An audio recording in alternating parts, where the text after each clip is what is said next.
Sarah Kessinger is the president of the Sterling Society.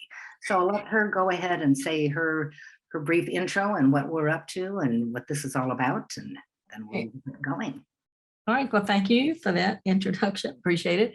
I am the president, and hopefully, I think we're finding people that are going to take over. I've been here for 3.5 years now. I'm ready to move on, but I have thoroughly enjoyed being part of Coffee and Conversation.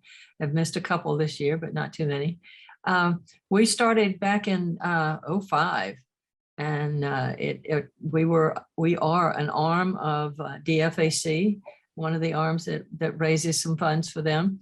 And we've been very successful during COVID, which is very interesting. People have, I guess they wanted to get out there and see their friends. So they came to the founders, and they came to the tea that we had and have been very generous.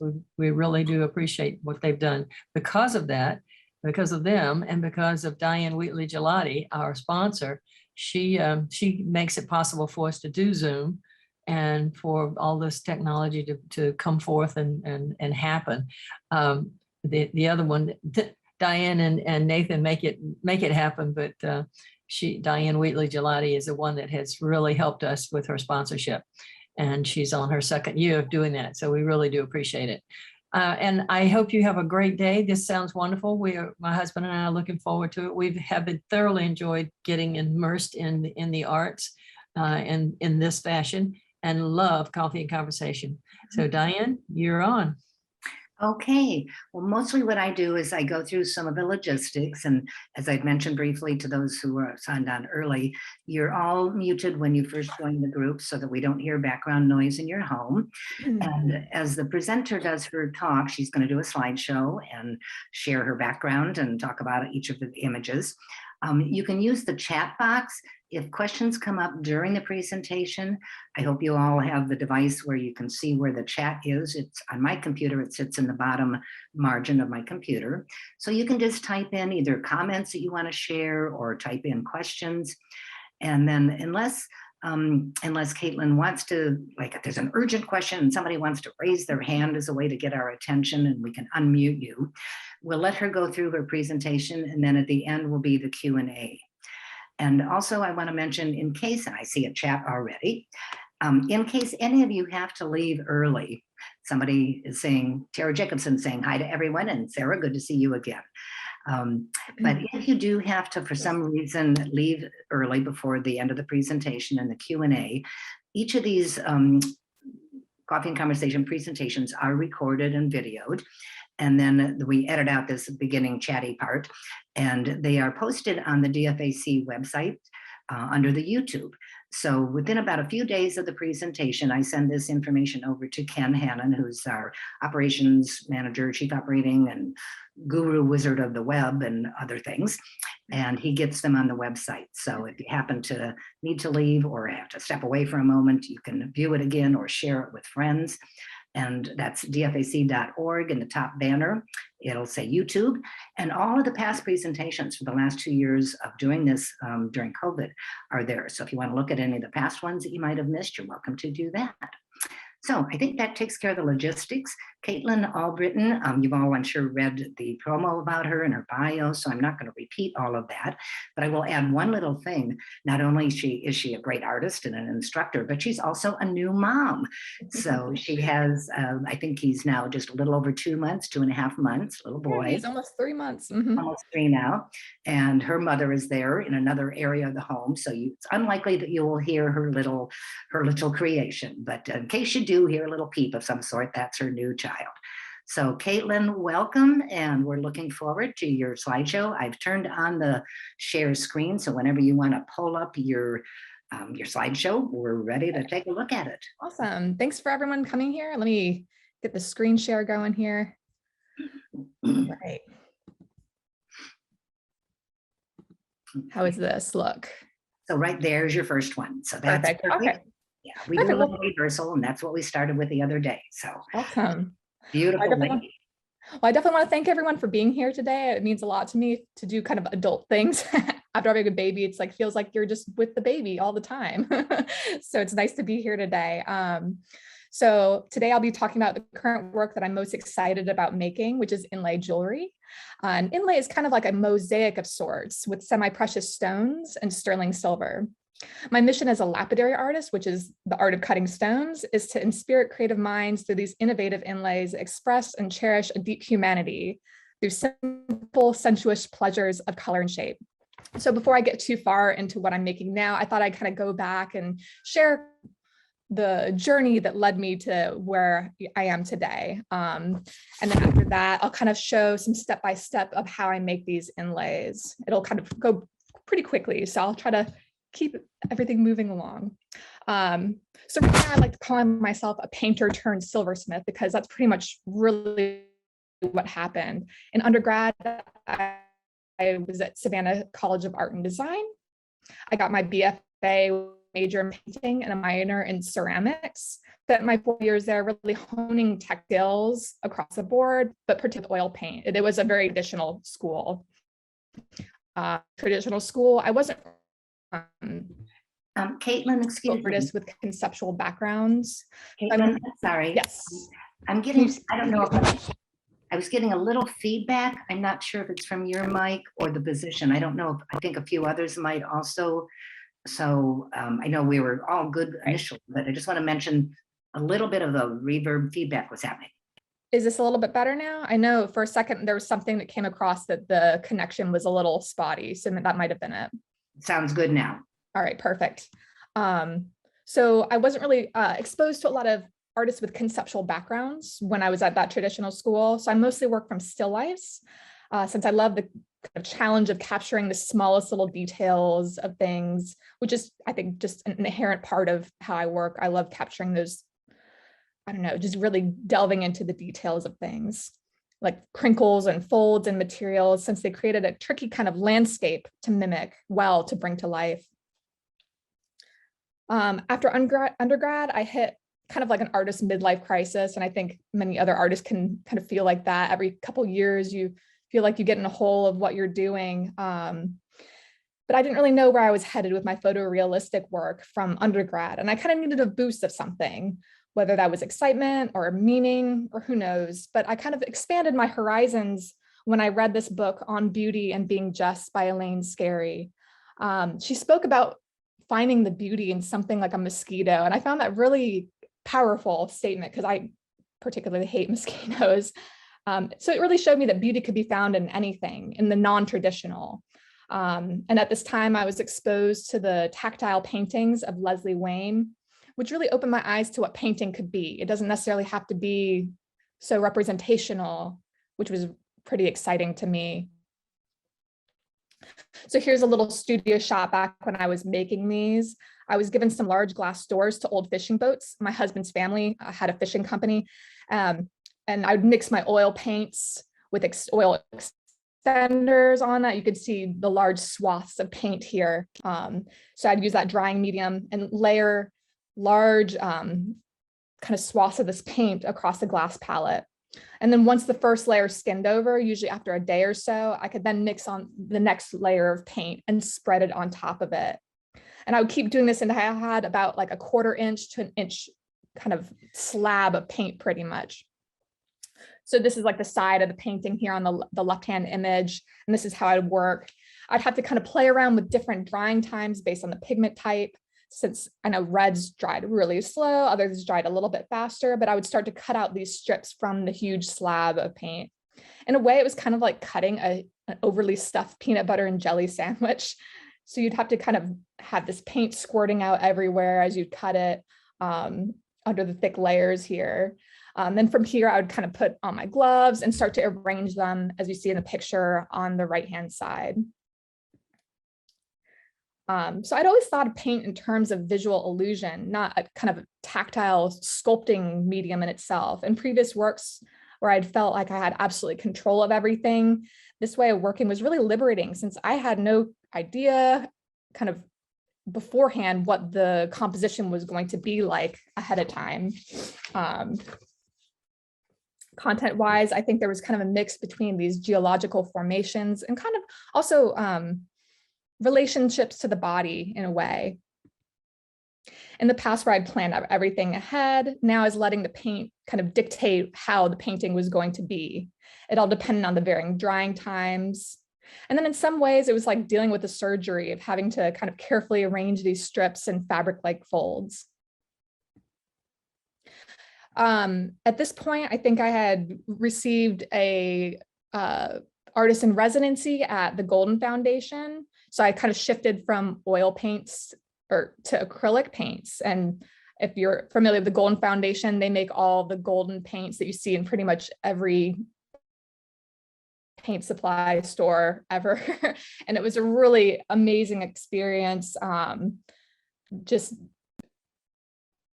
when I was there for the 4 weeks, you were able to have access to literally every single paint and medium they had imaginable, all for free for those 4 weeks. And it was just amazing being able to use all that and really experiment with their acrylic paints.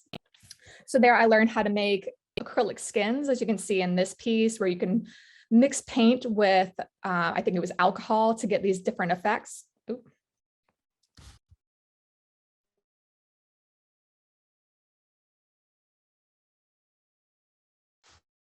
We all good? So I learned how to make the skins here. And after a while, I started to develop certain techniques on how to do this. It stopped being where the paint would dictate it. I would start to be able to know kind of what was happening with them and predict what would happen. And at this point, I had entered grad school at Maryland Institute College of Art with these works. And because it was a studio art program, it was more conceptually focused. And it forced me to kind of reconcile myself with what I was doing and question why I was working in such a way. Going to conceptually driven works was a really big struggle for me, who mostly wanted to get caught up in the goodness of the material and play. But in talking with my mentors at school, I found that there was a lot of threads in my past works linking to the body in kind of abstract ways. So to get out of my comfort zone, I began making these sweat prints, as you see here, where I would apply makeup, or I think in some cases I would do some watercolor, water media, and do various exercises outside, and then rub my sweaty face on these thin, fragile rice papers. I saw these as a kind of nod to, I don't know if anyone knows the works of Mary Kelly and her postpartum document, but here I was kind of documenting my obsession with exercise at the time.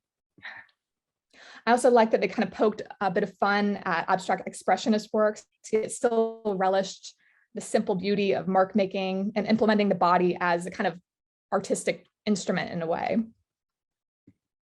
As you can tell, I was a really good sweater.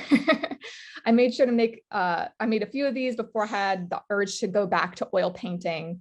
But this time I really wanted to get into narrative figurative painting where I could explore my relationship with my body that was really fraught with discomfort at the time. So this was the first real painting I'd done in a long time, and one that was more figurative and actually used brushes instead of just my hands. After beating around the bush with abstract works, I really wanted to make more poetically or nuanced, and then I worked poetically nuanced with the sweat pieces. I felt like I was getting something crucial across about the absurdity of our bodies and the mounting social pressures I was feeling at the time with different social media platforms. And with these works, I know they're like way different than even the photorealistic works I was making, but I was thinking about humor as a tool to open the doors to different conversations I wanted to have that were serious in nature. And I feel like when you're, at least to me, I felt like humor was a really easy way to kind of get people on your side right off the bat. So going to the gym at that time was really important part of my identity because at the time I was coping with a lot of eating disorders that I struggled with in my youth.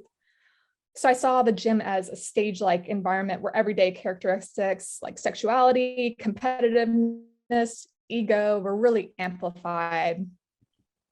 I saw the gym as both definitely a public place, but in a sense, there's parts of the gym where it can feel private. So it's this really weird mix of this hyper awareness of our bodies in this public space, like the awareness of a woman doing one-armed rows and feeling vulnerable in these awkward or compromising positions that they put you in.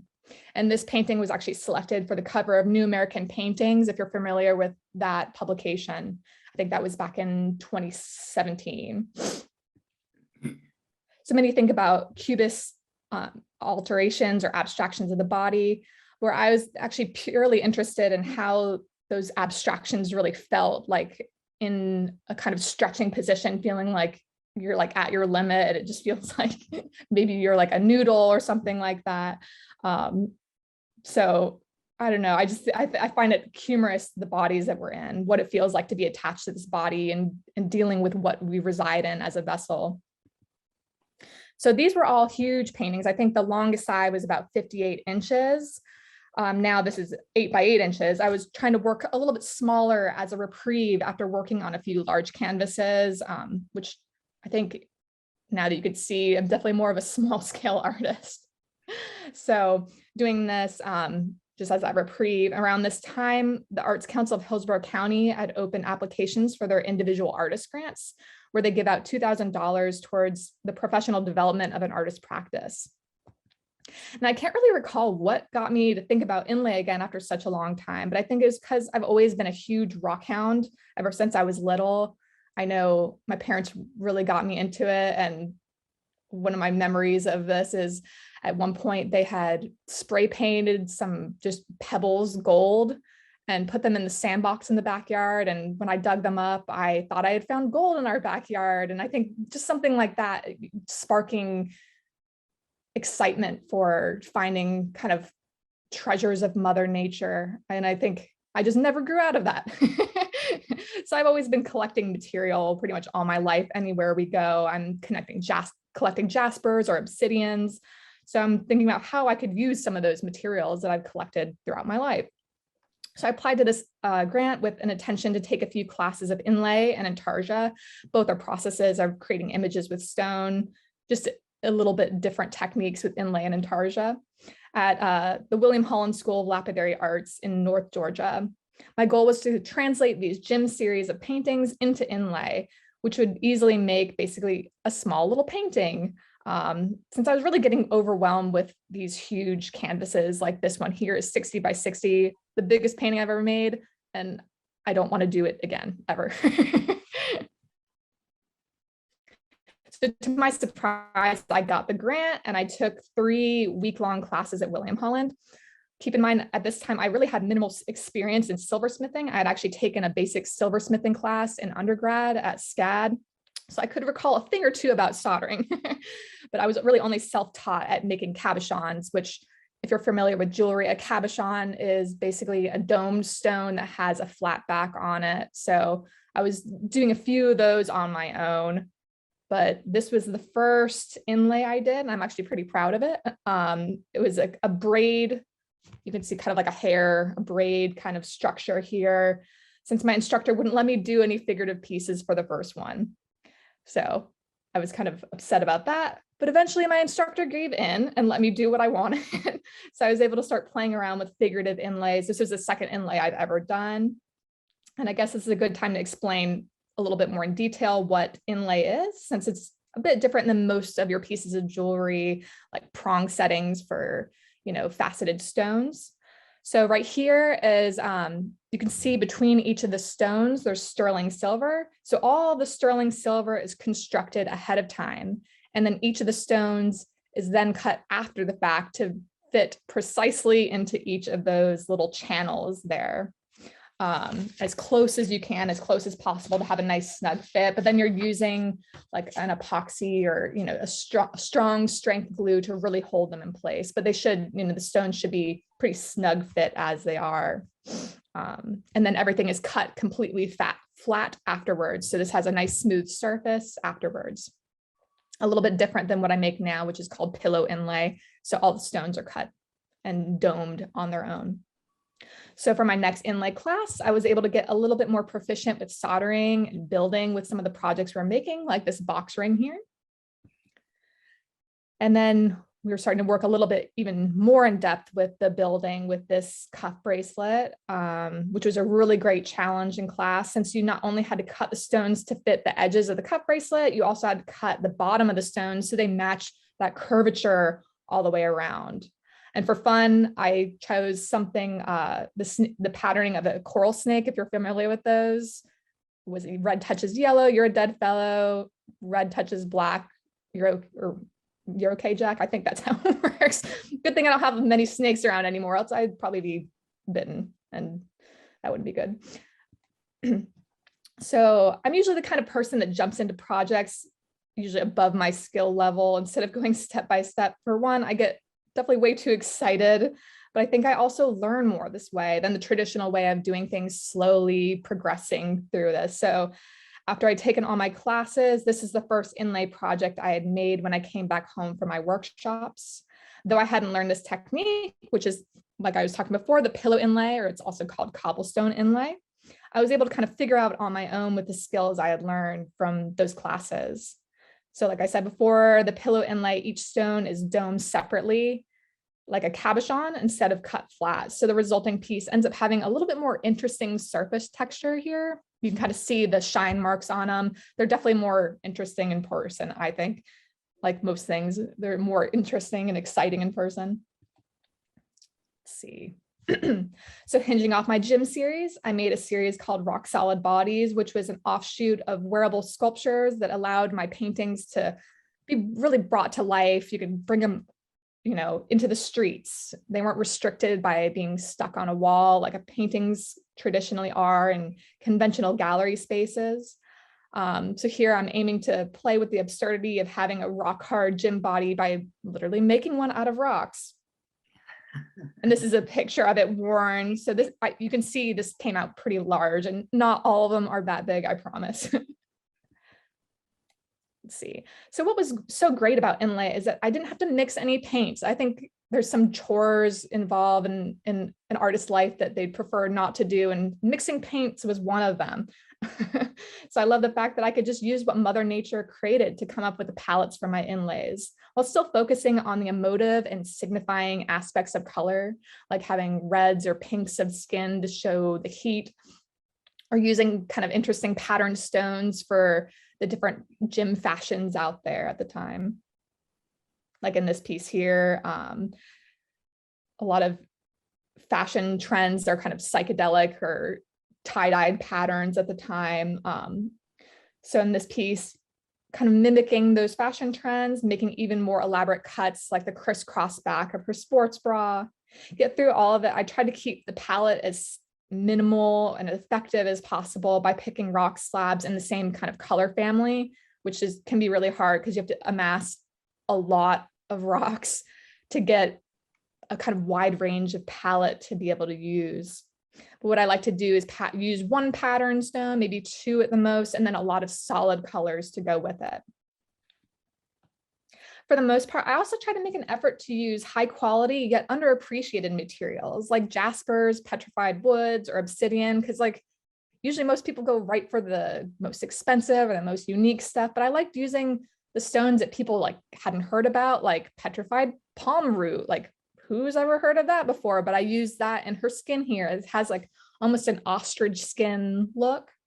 This is the only one I really used a really expensive stone like turquoise in it. And this is number 8 turquoise in her pants here. Now this is a cup bracelet, and it was by far the most intensive project I've ever taken on. It has 60 individual stones cut and affixed into this structure here. It's of a woman doing a back bend. She has kind of like little pigtail buns. This is the front and back view here. So my goal when making it was something that could be both a wearable artwork, but then also become a miniature sculpture when it's not being worn. And I actually think I like it a little bit more as a sculpture rather than worn. I do have some pictures of me modeling it, I think, on my website, or one of my, I'll have to actually get those on my website, but I think it's more interesting as a sculpture. But this project is also a big reason why I haven't done any more cups in a long time. I think it left me feeling a little weary after cutting 60 stones for it, but I do have some cups on the back burner for a few years that I need to get back into. So with my earlier inlays, I was pushing the boundaries of what kind of shape canvases, so to speak, I could make with silver, with some of them having intricate cutouts. It really became increasingly difficult to saw and polish. I wanted to kind of take a step back. Let's see if we could simplify these a little bit more, compressing the figurative forms here so it'd be easier to saw out. So this is kind of a hidden yoga pose where all the limbs kind of merge together. If you can't see it right off the bat, follow. There's a bit of tiger's eye at the very bottom, brown, dark brown. That's her hair, and her face is right above it. The kind of orange of her nose and her chin. And then her sports bra is that solid blue kind of a mass there. It's a side view of her. And then you can follow up for her stomach, and then legs kind of follow it up from there. I know sometimes they're a little bit more abstracted. You can maybe not even tell there's a figure. So this led me, So this led me to making more yoga-like figures, or figures with some sort of contemplative or meditative pose, like this one here, where her body creates this kind of imperfectly balanced shape here. And just using, 3 different kinds of stones. So where there's kind of like a light purple between her arms and legs and her, those areas I would have probably cut out in the past, where this time I'm trying to fill up those voids with another stone, just to kind of make things a little bit more easy for myself, because those were really extremely hard to polish in there. And this is a picture of it worn, so you can kind of get an idea of scale to the body. So I was taking a big leap from my gym-based works here, but I still wanted to make narrative, figurative works in a more broad way that maybe can be more relatable. To me, making these figures reminded me of so many origin stories of man kind of emerging from the rubble or being created out of the mud of the earth. With that in mind, I wanted to create these kind of new contemporary stories of women through the exploration of nonverbal communication through body language. You can see they're very expressive poses that these women or figures are in. So I believe that to nurture this kind of nonverbal communication, slow looking really needs to be prioritized in our unfathomably fast-paced world. The reason why I do what I do is to honor the spirituality that I think rests in these everyday moments that can transform the ordinary into the sublime if we only take just a little moment to awaken it.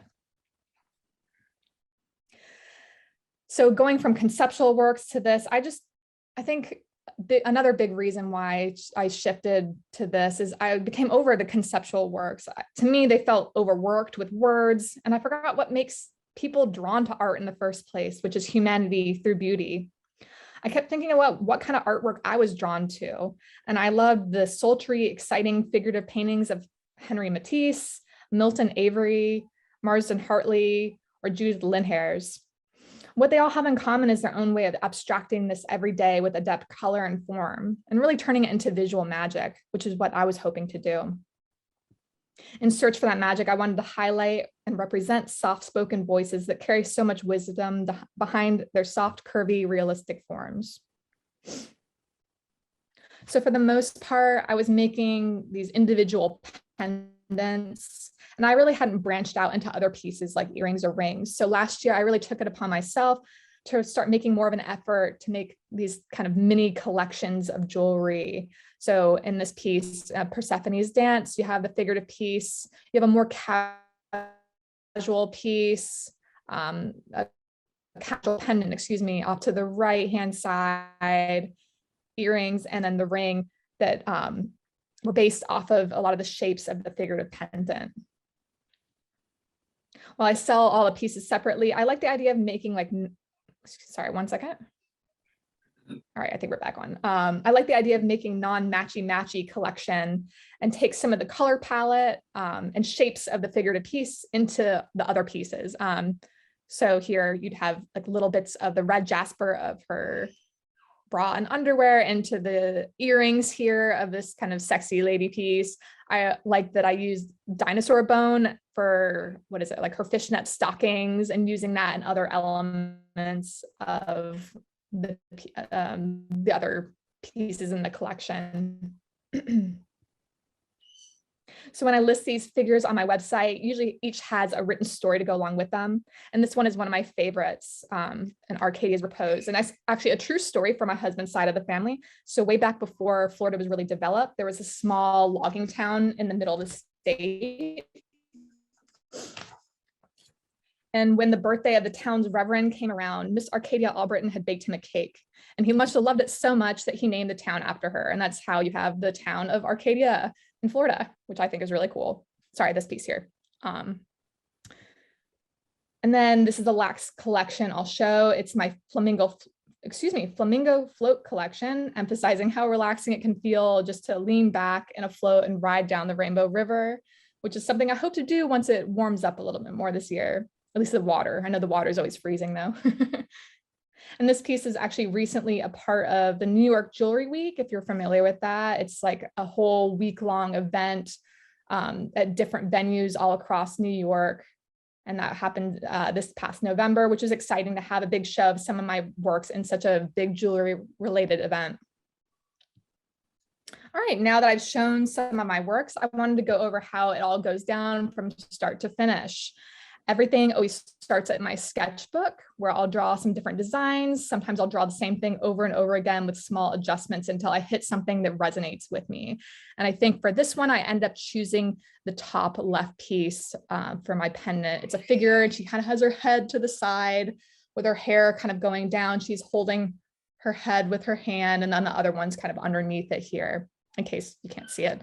Sometimes my figures are a little bit hard to see in the midst of everything. So the first thing I do is bend some strip wire. I have a template underneath here. This is my solder block. I have a template which I traced my design from previously, and then I do all my wire to go along the whole outline of my piece so that when I go to solder it, it ends up like this, just like my drawing, yay. So from here, I solder it to a back plate, and right here I have it strapped down with some, what is it? Steel wire. Sorry, I'm like having a moment here. Some steel wire just to hold it all in place because I don't want my back plate moving or the wire moving. I want everything in place as I solder this on here. So once I saw and file it all out, I've thrown this in the tumbler. This is how it looks like before I throw any stones in it. It's nice and clean. Everything's all kind of perfectly in place for me to do my magic with the lapidary work. So from here, I actually ink the top surface of my design. And I stamp it repeatedly on another piece of paper because I use this as my paper template for how I cut all my different stones here. So I can usually draw out my design like this here, and I label all the parts because sometimes I will lose bits or I will accidentally glue the wrong side of the paper on my template or on my slab. So I like kind of planning everything where it goes. So for this particular piece, these are all my slabs of stone, what I'm using for this project. So I have at the very top, the brown piece, that is a piece of petrified wood. The green slab there is Veracite. Underneath it, that interesting purple piece is called Hyacinth Jasper. And then the next one, it's kind of different grays, is called Blue Dreams Jasper. It's kind of a blue gray, but interesting stone. So this is how I kind of set everything up. I have my paper template. I use, rubber cement on both slabs, and my paper, I cut out all the pieces and arrange them where I want, the hair. I want the hair straight down. So I want to follow the grains of the petrified wood. Or for the skin, when I have the Hyacinth Jasper, I want to have a gradient of purples throughout her arm. Sorry, okay, here we go. A gradient of purples throughout her arm. So I try to make sure I have the templates all where I want them before I go trim them out. I trim all the pieces separately, and then I take it over to my Cab King. This is my lapidary machine that I use. It's basically 6 different wheels that have diamond, like bits of diamond, and that's what you're using to cut down these rocks. So this is my 80 grit wheel, which has 80 grit diamond, pieces of diamond that are pretty much grinding down your jaspers here. So this is the headpiece. I know it's a little blurry. All these images are taken from screenshots. I videoed the whole process of making this piece here. So as I'm cutting, I'm checking my template and I see like, all right, for this headpiece, I might have little gaps. So if I want it to be a tighter fit, I need to cut everywhere where it's touching so that everything is perfectly aligned in here. And once I get that in there, I'll dome the piece and I'll start working on the next one. Because the shirt piece is attached to the head without any kind of silver strip wire between it, I want to make sure there's a tight fit. So as you can see me testing it again, I have a bit of gap at the shoulder. So I'll start working on cutting that so it's kind of perfectly aligns with the curvature of the headpiece here. So as you can see, starting to build up each of the pieces, and I start to dome them as I'm cutting them.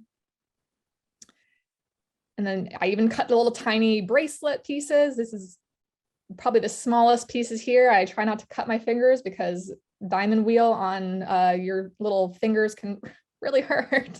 I'm surprised I still have fingers left, actually.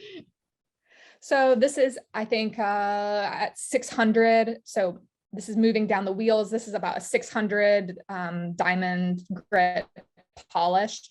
So it's not completely polished. We can kind of get the sense of how everything's gonna go down here. So once I bring it to a full polish and all the pieces are ready, I'll do a test fit, and then I'm ready to glue all the pieces in. So I'm using an epoxy 330 that I mix with a little bit of charcoal dust.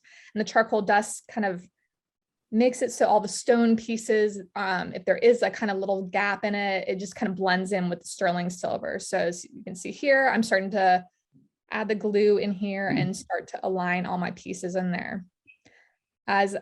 Once they're all in there, you know, glue has kind of squirted out pretty much everywhere, and I don't want it covering my nice sterling silver channels between all the stones. So I'm using just a little bit of acetone on a piece of napkin that's folded up, and I have to do this like for 40 minutes to try to clean up everything while the glue is still drying.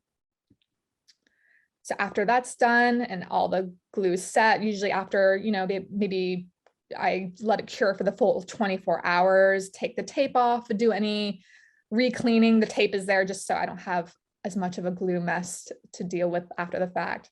I'll then go through different stages of polishing. I use a bobbing compound and then Zam to do like a final polish on the silver so that everything's all sparkly. And then this ended up being the finished piece. They usually take, I think, anywhere between 12 to 15 hours to do a piece like this. But to me, it's like a labor of love. I mean, who wouldn't want to spend time immersing yourself in something you're just so passionate about? So this piece, I think I just finished like 2 weeks ago. So you're getting like the first take on seeing how this was made. So that's it for my presentation. I just wanted to throw a few links out there. I'd love to keep in touch with anyone that's here today. So here's a few different ways you can get in contact with me.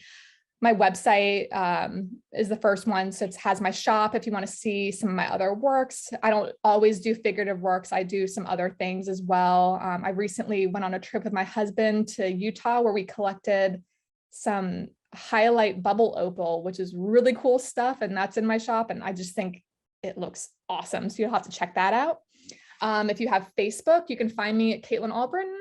If you want to say hey and you want to keep up with what I'm doing and see my other wonderful masterpiece, my son, I'll post a lot of it. I always post a lot of pictures of him, but you can also follow my Facebook page, which is C. Albritton Designs. On my Instagram, I post usually a lot of things from my Facebook page on my Instagram or vice versa. So if you don't have an Instagram, no worries. I try to do a lot of the same stuff on each of those because I know not many people have Instagram. And then lastly, I have a YouTube channel, Caitlin Albritton Designs.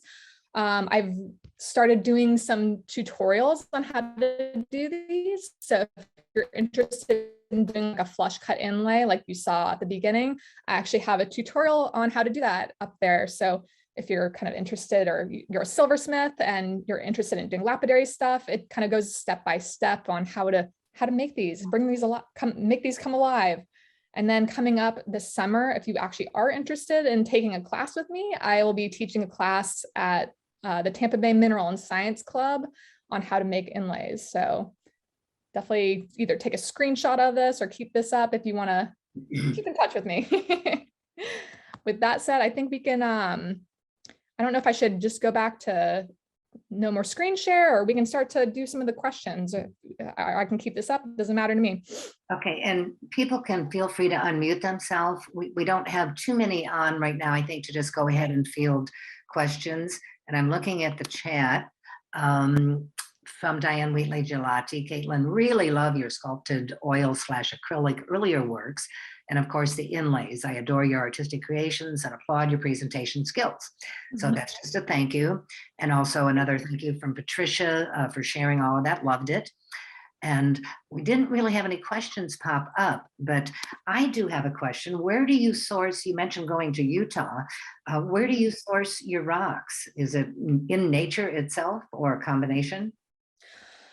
Well, anytime we take, we try to take a trip every year, if not every other year. It's been a while since we'd really taken a good trip because of the pandemic. We did manage to make it to Oregon, I think right before a lot of the flights started being cut off, which was very lucky because we could have been stranded in Oregon. But any trip we plan, I plan it. And my husband just goes along with it because it's always rock hounding based. So I do tons of research ahead of time to figure out like, what is like a highlight of an area. So if there was Oregon trip, like the main thing we wanted to do was get some sunstones. They're known for their most colorful sunstones on Earth. It's just such a fun trip. I've done it before, but I think I did it with my parents, but my husband had never done it before. So the trip was basically around that. But then what I was doing is looking at different books. I was going on different Oregon rock hounding Facebook pages to see, where along the way we could also find more rocks. And by the time we come home from our trips, we end up having like 10, if it fits, it ships boxes full of rocks to play around with later. So that's part of how I source them. And then also just from doing this for a while, I have different connections, a lot of friends that are probably in Utah or other places that I buy directly from. And then also there's plenty of gem and mineral shows. I know the Tampa Bay Mineral and Science Club, I talked about them just a second ago. They usually do 2 big shows a year. I think they do it at the Florida Fairgrounds. I think the next one coming up is in April, which I'll plan on being there because that's usually when I pick up all my supplies. There's dealers just devoted to selling slabs for people that make cabochons. So that makes it easier for me. It cuts out a lot of the labor of taking, huge chunks of rock and slabbing it myself. I like kind of cutting down my work because my work already is a lot of time. And I'd rather spend the time doing the artistic part than the kind of parts I'm not interested in, like slabbing rock. So there's that. And then I think one of the biggest shows of buying rocks is Tucson Gem and Mineral Show. If anyone's familiar with that, it's like a huge month-long festival of minerals and rocks, and the whole town pretty much turns into like a rock loving paradise, which I went to a couple years ago. I think it might have been before the pandemic, and it was just an amazing experience. I hope to go back there next year. Okay. And so far, I haven't seen other questions. And as I mentioned, people can unmute themselves. From Sarah, Caitlin, love all you've shown us. And the jewelry, you're so creative. So compliments. We always get lots of those. Thank you, everyone. I loved the Melancholy #1, and immediately before you even mentioned Matisse, because I do have some Matisse prints and I like Matisse's work. But I have to ask, since so many of them are gymnastic, yoga, body forms, are you a gym rat? I mean, do you personally work out all the time, or are these from seeing other people do it? I do. I am really into the gym, and I'm trying to get back into. I'm mostly a runner now, but I do a lot of stretching poses, and I just like the kind of what is it like? The theatrics of the body, I guess. Mm-hmm. I think that's interesting. Even in moments of rest, I think there's beauty in that. And trying to kind of, I think I like taking ordinary poses and kind of making them a little bit more interesting too. So a lot of them in the past were, definitely more outlandish, but I am trying to kind of hone down and do more like everyday poses. Yeah, like more Matisse, like more soothing poses. But I think there is kind of still a theatrics of that too, in the way the poses are, there's a lot of theatrics in Matisse paintings too. Tara Jacobson, who signed on early, she had a question. I saw her little hand pop up, so feel free, Tara, go ahead. So I saw that you didn't just have super skinny girls, you, especially in your paintings and things like that. Do you work with people that do body inclusivity and things like that? Like, are you talking about like using as models, or like in person working with people of all sizes? Like, I'm not. Sorry, No, I I'm just think it's confused. unusual for people to, especially people who are fitness, right? That you had women with a more normal shape, or, yes, they were fitness people, but they also had, that one girl had a big butt, and, that I just think with how judgmental some of the fitness industry could be. I just love that you have inclusive sizes. Right.